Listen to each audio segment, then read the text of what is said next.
Hello, and welcome to another episode of Marlins in the Morning. Guys, we have a full house. It's Nick Esposito, who immediately exits the frame as we begin. It's Ethan Bernstein. We're going to talk some Marlins baseball. Marlins fall today. Once again, they blow another lead. 3-0 they led. Fall to 3-14 on the year. Anybody want to say anything before we get started? Real quick, I know we'll talk. I know we'll talk about it later. But we might as well start it. Do we want to start with Skip? No, no. Let's get to Skip in a little bit. No. I don't want to talk about anything, but yeah, let's talk about Skip because that was kind of an exciting moment late in the ball game. First things first, before the game starts, I'm going to read off the Marlins transactions today, or the just the Marlins overall news in general. Don't do First that. off, Don't do Christian that. No. Bethancourt. No, we got it. Christian Bethancourt, sick. This is the third Marlin to notably to be sick at some point in the last couple weeks. I think Tim Anderson and AJ Puck, whose start was moved from Monday to Wednesday, maybe someone else. Ethan was also sick. You're right, Ethan. Might be my fault. We missed Ethan Bernstein last week to probably the same flu. He was at the Marlins game and got sick. But yeah, he's sick. So Johnny Pareda called up Bethancourt to the 10-day IL. Next, Jake Berger. He's to the 10-day IL with, listen to this, guys, left intercostal muscle strain. It sounds like an injury that the Raptors made up when they came in to play the Heat the other day, and they just didn't want to play guys. But 10-day IL for arguably the Marlins' best hitter so far this season, arguably their best player overall so far this season, outside of Nick Gordon, who just hits home runs randomly. Beside that, Nick, you think someone else? It's the next guy on the transaction. It's the next guy on the list. That's actually probably the best player. You're right. So Otto Lopez, by the way, was called up for him. Otto Lopez can play some third base. That's not the best player on the Marlins, but he's not far off. Edward Cabrera reinstated. He started today. We'll talk about his performance in a minute. But option to AAA, Max Meyer, ladies and gentlemen, the guy who had two back-to-back very strong starts for the Marlins, his fourth and fifth career starts, if I'm not mistaken, looked really, really good. Option to AAA. And before we start with that, Vidal Brujan, day-to-day with right knee patellar tendonitis. Anybody know what that is? I know where it is. Ethan? You've had it? Right now, actually, yeah. Okay. He's got every Marlins injury: the flu, right patellar tendonitis. What happens? It's what happens when you have to watch the Marlins. No, if tendonitis is pretty minor. I mean, he'll probably just be day to day. I was at the game yesterday. He had his first real hit because he had the one on Saturday that was changed from an error to a hit when Kelenic dropped it and left. But he was rounding second, trying to be aggressive. I mean, he's a fast guy. And he had to slam on the brakes, and he just was not. I mean, he looked like he tightened up real bad there. Rounding second was good enough to stay in the game. Tim Anderson ended up replacing him, but probably just going to be, precaution day to day. I know Tim Anderson had to come back pretty quickly from that, flu that he was battling there. So hopefully not too long for Brujan. I mean, his defense has been playing pretty well, hitting. Hopefully he's starting to pick it up a little bit. That was 55 seconds of Vidal Brujan talk when I thought we were going to start talking about Max Meyer. But either way, I'm just messing with you, Ethan. It's been a rough start. Oh, by the way, I don't know if I mentioned it. This is the worst start in franchise history through 17 games. I probably mentioned it. 3-14 through 17 games. And the Marlins have had some bad seasons. 2013 was the only other season where the Marlins were 3-13. Only difference is they won that 17th game to improve to 4-13. So, Max Meyer, thoughts? Option to AAA. It's an interesting move. He's been the best pitcher out without question on the Marlins, although Edward Cabrera, we'll talk about it in a second, had a very good day today. Thoughts about Max Meyer before we get into the ballgame? Oh, but I don't hate it. It's frustrating because he's the only player on the scene, the only pitcher that has put together 2 back-to-back solid starts, and people are going to be very quick to point the finger to. Oh, you're still going, Ethan. People are going to be very quick to point the finger to what happened with Yuri last year, where they shut him down. They were trying to monitor his innings, tried to ramp him back up, and he ended up getting hurt. The difference between Meyer is that he's coming back from Tommy John surgery. And I can understand for a young guy, he's still very, very young, to try to monitor his innings and try to, have him pitch maybe for a longer period of time rather than using all of his innings up in the beginning. I don't like the move from a fan perspective. I understand it from I think you started this this spiel saying that you did like the move. You did like it, yeah. It's true. It's correct. I don't like the move from a fan perspective. I understand the move from a front office longevity perspective. There's a lot of moving parts there. You don't know if Meyer and his team have some sort of agreement on this many innings, this much work over this, each month. You never know what's going on there. But the time it happened after that heartbreaker yesterday is just one thing after another for the Marlins right now. And yeah, it's going to be a big deal when the one guy that feels like he's steady just gets sent down three starts into the season. But yeah, anything else, Nick, before we talk about the game? Yeah, because I did start banging my head on the desk. I attempted to understand, and yes, it is different than Yuri last year, which didn't work, by the way. For future reference, don't shut down a pitcher and then have him ramp back up. I understand that he's coming back from Tommy John. You want to work him in. They're not. The Marlins are 3-14. There's no like real harm in rolling him out there for 3-4 innings, or like if you want to use him now, unless they think like I don't understand saving him for later in the season. If that's the not concern, that it's going to matter. yeah, I don't understand that. I don't know why when he's on a roll you would mess with that. I get that it's a little bit more controlled at the minor league level, like at AAA. You can somewhat control how many innings, how many batters he faces in a less high stakes environment. But I don't see it as anything other than throwing. Like it's you have what happened with Skip. You have the fact that like going into the season they didn't do anything. And then Oh, we've got double muted mics. I think. Wow, this is the first time, guys. Ethan had to blow his nose, if I'm not mistaken. Ethan's back. Nick's going through some sort of coughing fit or laughing, or I think he's. Oh, here he is. sorry, we had a disturbance at the door. So anyway, coming into the year, you are not making a roster that's competitive. Then you go and say that Skip's done at the end of the year, and now you are sending down one of the few bright spots on your team. It's one thing after the other. They're very indicative of we're not competing this year. We're not trying to win this year. I don't see it as anything more than that. Like I get, you want to protect his arm. He's coming back from Tommy John, but like, how is him coming back to throw in 3 weeks much different than maintaining that routine, especially when you are getting additional pitching back? Like you're getting Edward Cabrera back. Braxton Garrett's supposed to be back in a week. I know he had a little bit of a setback today. I think dead arm, something along those lines.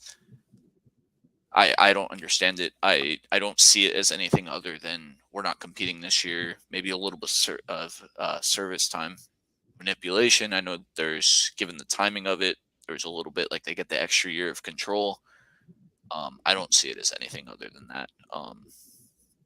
I know that you might want to say, again, protecting his arm and whatnot, but it's a slap in the face to the fans. The whole season has been. The whole season has been. This is just, it's not any different than anything else. But yeah, that's my thoughts on it. Do we want to kind of talk about the game? Yeah, before we get to that, Yeah. I just want to say the writing sort of did seem on the wall a little bit when we found out that AJ Puck would be starting on Wednesday, and I guess the presumption was that one of the bullpen arms is being sent down, Puck moving back to the bullpen, and then Edward Cabrera would come in. Anyway, regardless, it happens. One more thing, Johnny Pareda, I mentioned it briefly, catcher. He'll make his MLB debut at some point in the next couple days, which is exciting. Every ML debut is fun.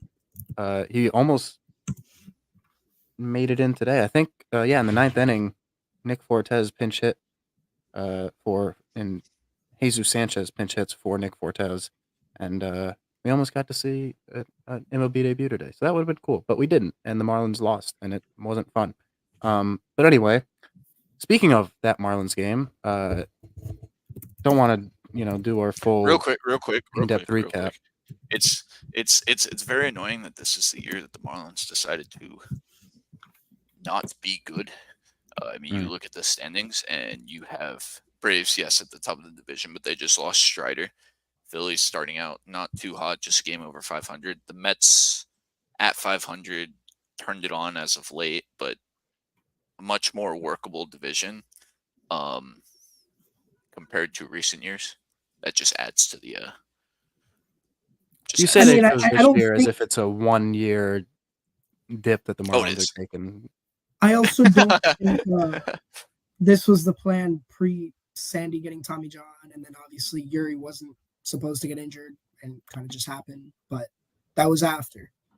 I think the thing that kind of derailed this season was Sandy having to get Tommy John last year, because that was not anticipated, planned prior. And I don't think I think maybe if he hadn't obviously hadn't had that injury, maybe we'd be in a different spot here. Maybe they would have invested a little bit more. But obviously, hindsight's 2020. You can't really anticipate that. Yeah. And as a result, we've got a lot of these so far this season, if you're watching on YouTube or on Twitter. If you're an investor, you really like this type of graph, probably. If you're a Marlins fan, you're probably getting pretty sick of it.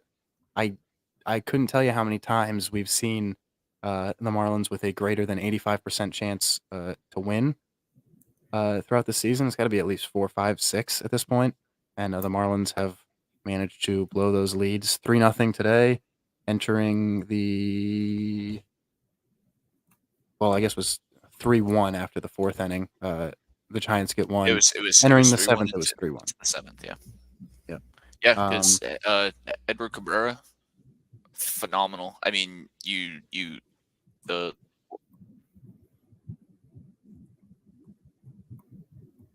easy for you to say.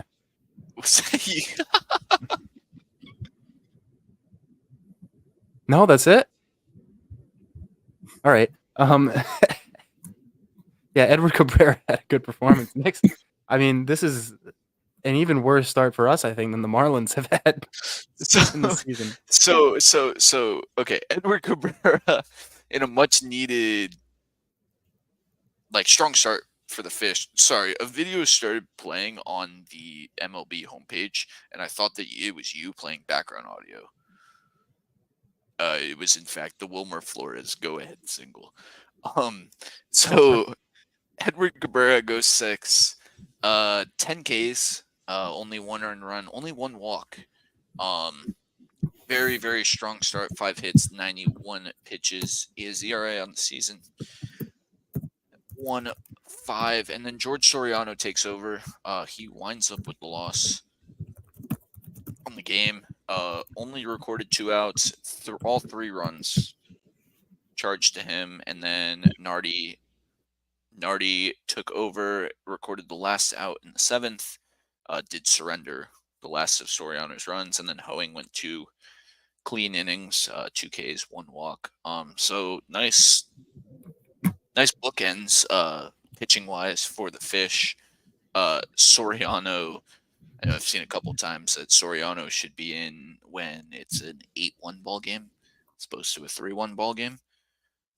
But Marlins have not been afforded that opportunity given the state of the bullpen.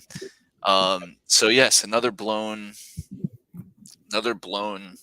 game for the Fish. I think I said early on that if you are only going to score 3, 4, 5 runs a game as an offense, you cannot afford to blow games where your starter goes out there and gives up a run or is pitching a shutout or something along those lines. And that's what we've seen, and that is how you end up 1-10 at home, 3-14 overall. But again, great start from Edward Cabrera. He had everything working. The 10 Ks ties his career high, or ties his second career career high. He had 12 in one game. Yeah, against the Cubs early last April. Just real quick to your point about George Soriano, who comes in and gives up, what was it, a double and 2 walks. He ended up being credited with all 3 of the 7th inning runs. I believe Nardi was in for all, but I think Nardi might have been in for all of them anyway. But still, at least 2 of those runs scored while Nardi was pitching. Anyway, George Soriano, his high leverage splits, his leverage splits overall, it's incredible stuff. I mean, obviously he's pitched a lot more low leverage innings, very large sample size there. He looks a lot better in those innings statistically than he does in the close games that he comes in here. 3-1 ball game in the 7th. Got a fly out and then a double, a walk, another walk after a sac fly. There were 2 outs though for Andrew Nardi. He comes in trying to maintain the Marlins lead at 3-2, gives up a single, hits a batter, and then gets out of the inning. One bad inning cost the Marlins the game. They were up 3-1. They fall 4-3 because of that inning. By the way, quick shout out, Brian Hoeing comes in the 8th and gets 6 outs fairly easily. I think he walked 1 batter, but he looked very, very good, and he's looked good so far this season for the Marlins. So if there's a bright spot in this game, it's that. Also, Luis Arraez looks like himself again. 3 hits today. He definitely looks like last season's Luis Arraez. Average up to 284 out of nowhere. I mean, he was hitting, I think, almost below 100 at one point to start the season. He looks great. Brian De La Cruz is hot. He goes 1 for 5 today with a double. Drove in 2 runs. Avi Garcia hits a home run. He actually looked pretty solid at the plate today. We're not going to act like he's going to come around at this point, but still, Avi, not the worst player in the Marlins lineup today. Any more bright spots you guys got? Jazz. Skip. Oh, no. Yeah. Skip. Oh, that's the big story also. I mean, it Skip didn't end up Skip yelling is a bright spot. mattering. Yeah. So Skip Schumacher, obviously, the news coming out last week, maybe it's 2 weeks ago now, that he won't be back managing the Marlins next year. The club did not pick up the option, and they're going to part ways at the end of the season, which is very strange this early in the season to be talking about. But anyway, Skip Schumacher. I think it seems to be consensus, but Skip Schumacher will be a manager somewhere next year. Where that will be, next year, tell you, but I think more likely than not, next year he will be a manager. I know he will be a manager again in the future somewhere. He's done great. I mean, manager of the year in his first season. So he showed it today. Got all riled up that was in the 8th, right? No. Yeah. The 8th inning. So let me paint the picture real quick, because it was a weird situation. Tell me where I'm wrong in this. So the Giants come to change pitchers. Bochy, please tell me Bochy's still their manager. Bochy's in Texas. Bob You gotta be Melvin. kidding me. Nope. So okay, that it is Bob Melvin. That one's on me. I said when we were talking about it earlier, I said Bruce Bochy because I Is that what I'm saw thinking? it. You gotta be kidding me. It is Bob Melvin, but I was thinking Bruce Bochy, and I said Bruce Bochy multiple times because We're gonna get that right by the end of the series. I saw Bob Melvin from a distance on the broadcast. So you guys Somewhat are of a right. It is Melvin. resemblance. It is Melvin. So Melvin signals for a relief pitcher. Signals with his right arm when he wanted Tyler or Taylor Rogers. See, this is insane. Taylor. He wanted Taylor. Tyler pitched earlier in the game. That's not on me. That's the Giants being crazy, getting both these guys. Anyway, he wanted Taylor Rogers in the game, who was a left-hander. He motions with his right arm, which is the official motioning for the pitcher to come in. You have to motion with the correct arm. For some reason, that's a rule in our crazy ancient sport that is carried through. Not what they call to the bullpen or not what they give to the official scorer. It's which arm you use. Still, that is in play. So he signals with his right arm, and Camilo Duvall is forced to come into the ball game. They tell Taylor Rogers, "Hold on, buddy." They send him back. The umpires send him back to the bullpen and say, "No, your coach signaled for a right-hander." Duvall instead has to come in. Duvall makes his way to the mound, but Skip Schumacher this entire time is very upset. There was a brief break in the action because of the fact that there was all sorts of confusion, and Duvall took a little bit of time to warm up. Skip Schumacher losing his mind over this. At the end of the game, he said he just wanted maybe ball one on Nick Gordon, who was the hitter that Duvall would come in to face, a left-hander. So that's why the Giants were trying to get a left-hander in. But it was really peculiar that the thing that he was upset about was that Duvall took maybe 30 seconds extra to throw a couple pitches in the bullpen before coming out and throwing his allotted 8 pitches on the mound. The Marlins thought, hey, they made a mistake, or Skip thought, hey, they made a mistake, and something needed to be done. Yeah, and Skip. All in all, got it was pretty- interesting. Skip got pretty animated over it. I didn't think that it would have been. I mean, like we talked about, it's the accumulation of a lot of frustration that's pouring out over an extra ball in the Nick Gordon count. But Skip's got fire, man. That Sort of got fired, but yes, he does have some fire. Yes, he's showing that he's still got fight, at least for the time being, for the 3-14 Marlins, which is hard to do. It's hard to kind of keep that fire, especially when you know that it's your last season. So it's fun to watch. I'm excited to see the John Boy reaction to it. I think there were some words exchanged that probably will not make it to national television. Will not make it to ESPN tomorrow. Yeah, Skip was very upset. It was sort of fun to watch. I don't think I've seen Skip that animated as Marlins skipper.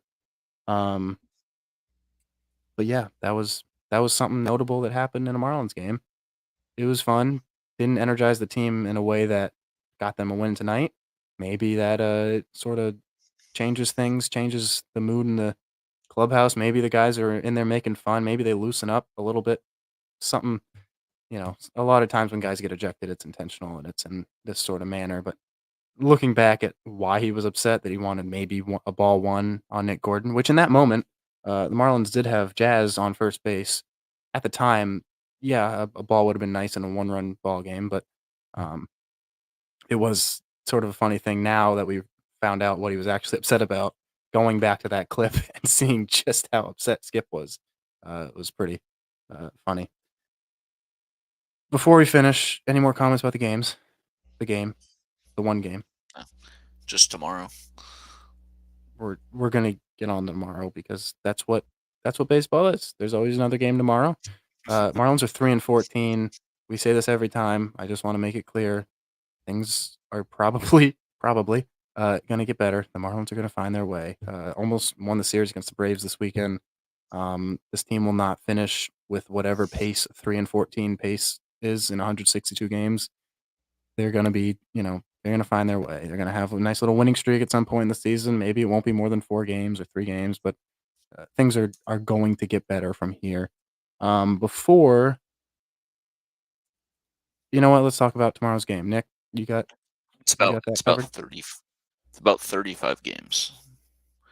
Marlins would have 35 wins on the season if they kept this pace. Tomorrow, Jordan Hicks on the bump for the San Francisco Giants. It's really weird to hear Jordan Hicks not out of the bullpen. Jordan Hicks, the starter.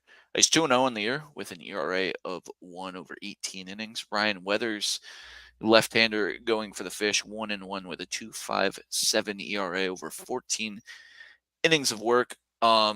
Weathers looking to continue his hot start. He's one of three. No, my bad. He's one of two Marlins with a win. He's the only active Marlin. The only active Marlin with a win. So the Marlins looking to, I almost said salvage the series, win game 2 of the series. 6:40 start, not 7:10. Mr. Cruz. I made that mistake. Right, I did. Ethan, will you be there tomorrow? I will not be there tomorrow. Is it 'cause Ethan, we're sick or what because you have happened? to work? Andrew has something for school, so I gotta. So you have to work. Okay, cool.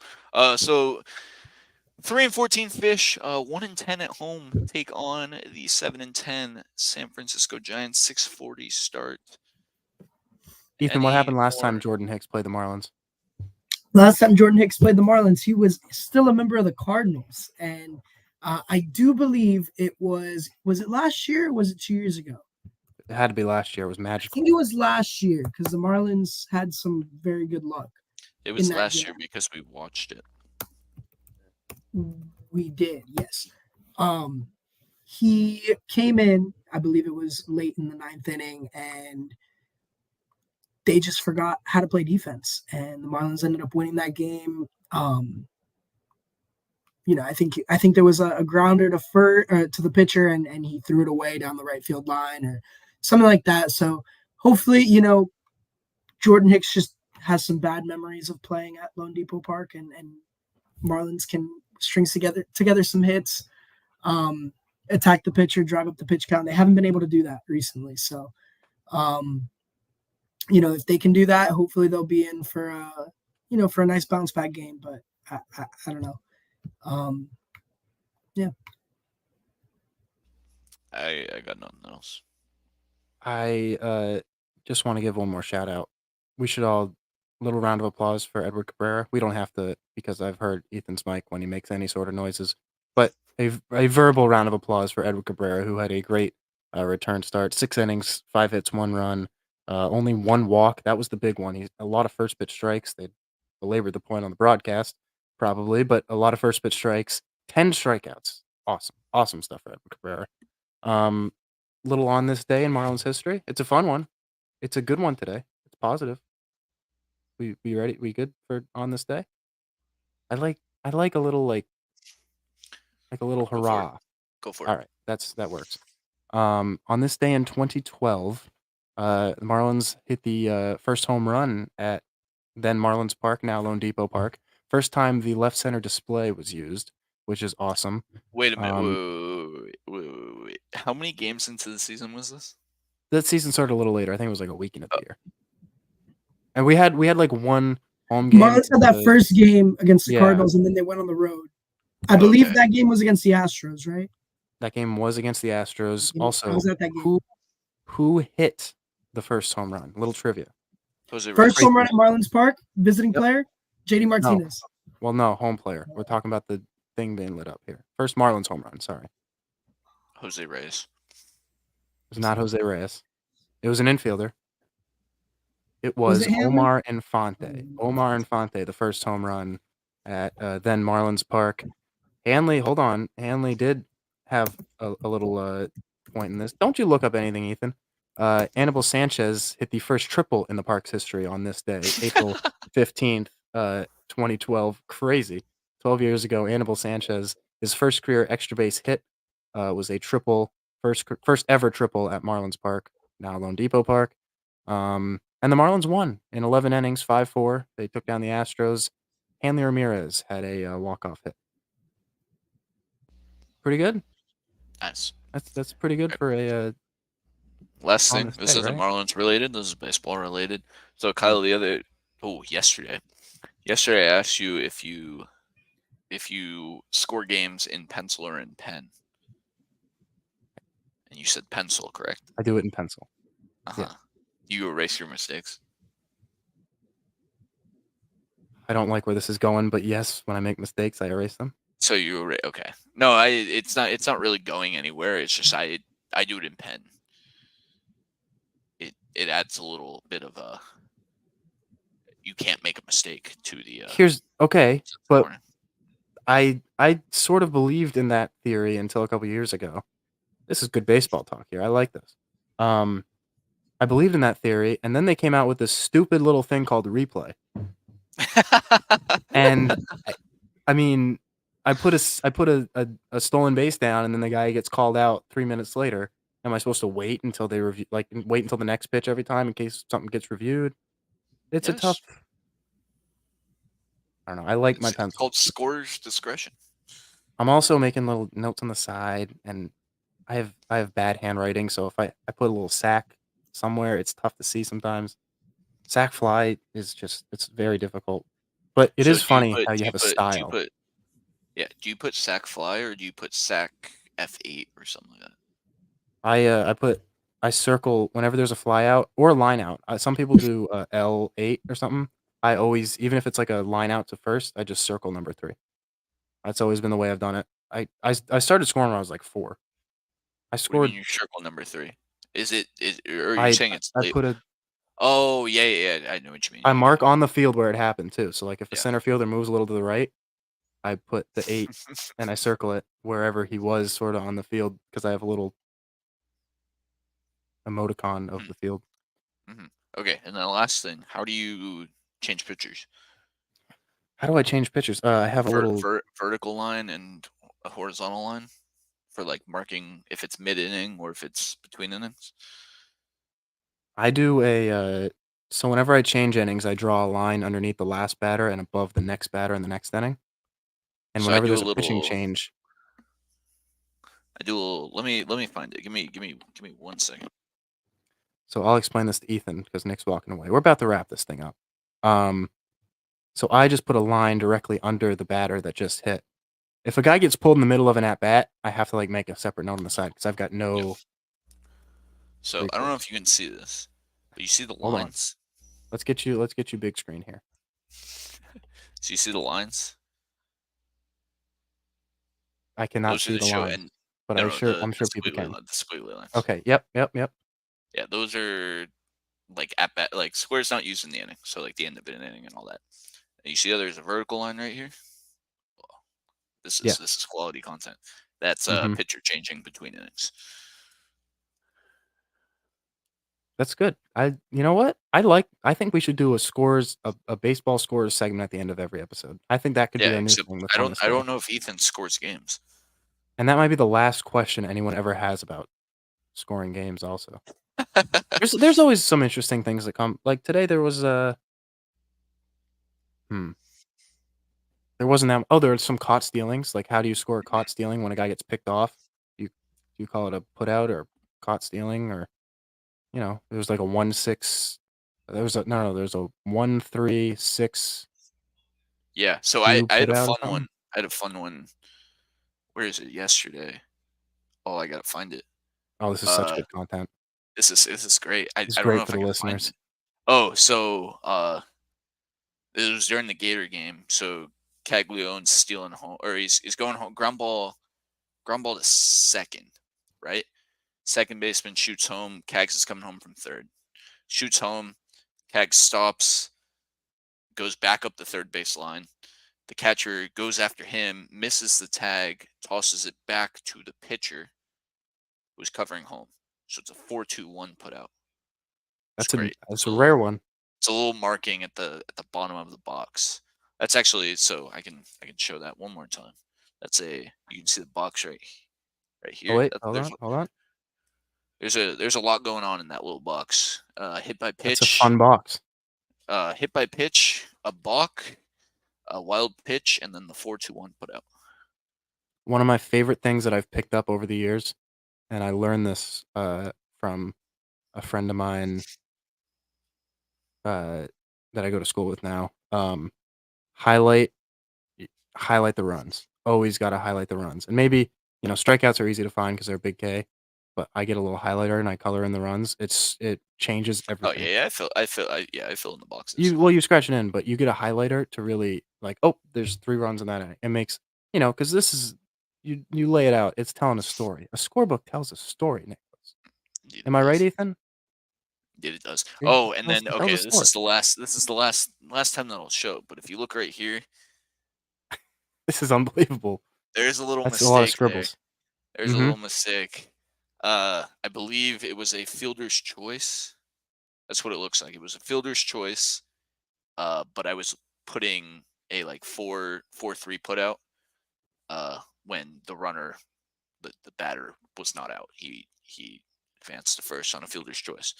So that's one scribble. That's one mess up. Here's why I can't do what you with Penn. Here's my reason. That's the only one on the whole. Here's my reason. I think he's about to show. I think Ethan's got Game Changer pulled up. Let's see that, Ethan. Oh, is that Game Changer or a different app? Boo. I downloaded the template. No. Oh, he's got iPad. It's template. got it. No. All right. Here's why I can't do Penn, Nicholas. It's gotta be paper. Nick, I do balls and strikes. Yeah, why can't you do Penn? Because it's so easy to mess up balls and strikes. Yeah. And especially now I have to do a little dash if there's a pitch clock violation, which doesn't happen much. But anyway, we're getting out of hand here. Yeah, let's wrap this thing up. That was good talk though. That was fun. I enjoyed that. Marlins in the morning. Anything else? I guess not. For Marlins in the morning, that is Nick Esposito. That's Ethan Bernstein. This is the first time since we've been all together that we can do our new sign off, which is fantastic, by the way. Nick, great recommendation. I am Kyle Cruzy.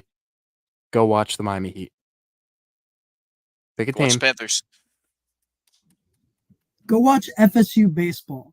Oh, come on. You made it non. And is a Marlins out with FSU baseball? And watch the Panthers. And watch the Panthers. I like it. Go Noles, brother. Go Noles. That's all we got. Thank you for listening, and we will see you tomorrow.